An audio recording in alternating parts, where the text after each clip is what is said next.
Depuis l'origine, chaque espèce animale possède une place fondamentale au sein du règne animal. Leur existence est la chose la plus précieuse que la Terre ait connue.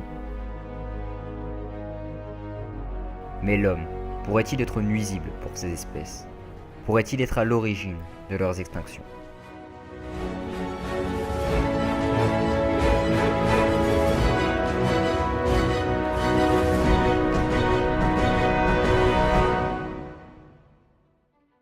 Salut les passionnés. Le monde dont l'homme a conçu et matérialisé à sa propre échelle a toujours été bénéfique pour l'amélioration de notre quotidien. Voyez-vous, l'homme a toujours été dans la constante amélioration, que ce soit dans ses inventions, autant utiles les unes que les autres, mais également pour notre propre protection.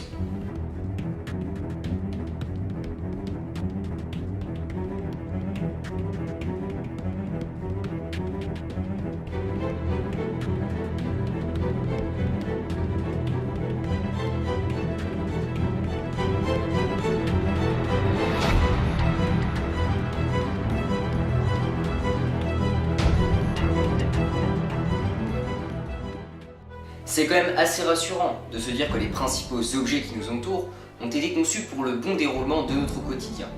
Et ça pour tout le long de notre existence. Mais ça ne s'arrête pas là, puisque depuis notre naissance, nous avons évolué dans un monde autre que celui de nos ancêtres. Et en réalité, beaucoup de personnes ignorent l'histoire de notre naissance. En fait, beaucoup d'histoires ont été écrites durant le passé à ce sujet. Ces histoires ont ensuite été déformées avec l'évolution. Et c'est d'ailleurs sans doute à cause du manque de recul qu'avaient les écrivains durant ces époques. De toute manière, la seule unité relative à la connaissance et au savoir est temporelle. En d'autres termes, chaque conséquence réalisée dans notre quotidien nous permet de mieux appréhender le futur. Et aujourd'hui, avec les récents relevés scientifiques, nous en apprenons de plus en plus chaque jour au sujet de notre existence. Et en réalité, il est préférable de savoir d'où l'on vient afin de nous décider d'un éventuel avenir. Ce que j'entends, c'est que chaque espèce animale vivant sur la Terre possède un territoire bien défini, une place fondamentale au sein de l'échelle trophique.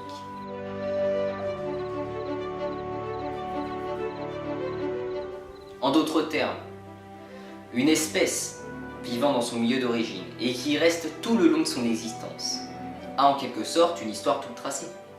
Cette espèce va se nourrir, se reproduire, et pourquoi pas chez certaines espèces, je fais notamment allusion à des meutes de loups ou encore les lions d'Afrique, créer des hiérarchies. Mais le nombre de leur population finira par stagner, afin d'éviter tout type de basculement écologique. Si nous prenions le cas d'une espèce qui quitte son territoire pour migrer vers des terres autres qu'elle aurait dû fréquenter durant son existence, cela pourrait éventuellement entraîner de graves conséquences, voire même des conséquences dramatiques au sein des nouveaux écosystèmes qui leur ont envahi. Je viens de vous mentionner une espèce assez particulière. Il s'agit en l'occurrence de la nôtre. Bien avant nos premières civilisations, nous sommes apparus il y a environ 5 millions d'années en Afrique. Et durant des siècles, nous avons vécu comme n'importe quelle autre espèce animale. Pourtant, notre place au sein du monde du règne animal était loin d'être dominatrice comme elle l'est aujourd'hui. Bien au contraire. Mais quelques siècles après notre apparition, nous avons décidé de migrer vers d'autres terres. En soi, cette aventure pouvait être bénéfique. Ça faisait l'acquisition de nouvelles connaissances et un savoir à transmettre à nos descendants. Mais en envahissant ces autres terres, nous avons causé certains bouleversements écologiques. En effet, en s'installant sur ces terres, nous avons dû nous nourrir, en chassant des espèces que l'on trouvait sous la main.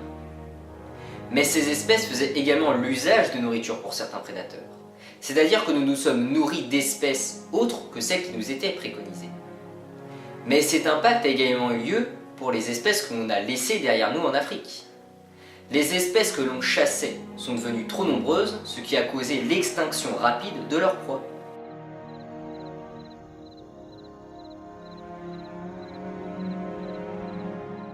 De toute manière, les grands impacts écologiques que la Terre ait connus ont souvent été causés par l'homme. Je veux dire que c'est certainement suite aux conséquences de notre existence et à cause de notre fuite territoriale. Nous avons migré vers d'autres continents, en causant certaines extinctions d'espèces animales.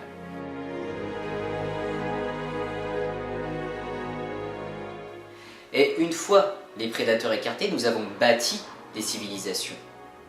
nous nous sommes adaptés à un nouveau régime alimentaire, à un nouveau climat, ce qui nous dote, entre autres, de caractéristiques physiques différentes d'un individu à un autre.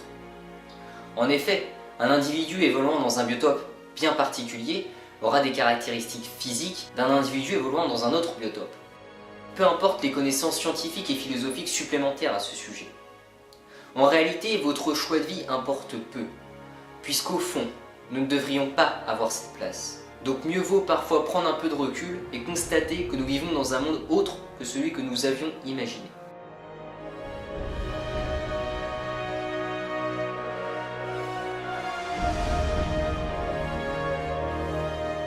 Notre place est un privilège par rapport aux autres espèces animales.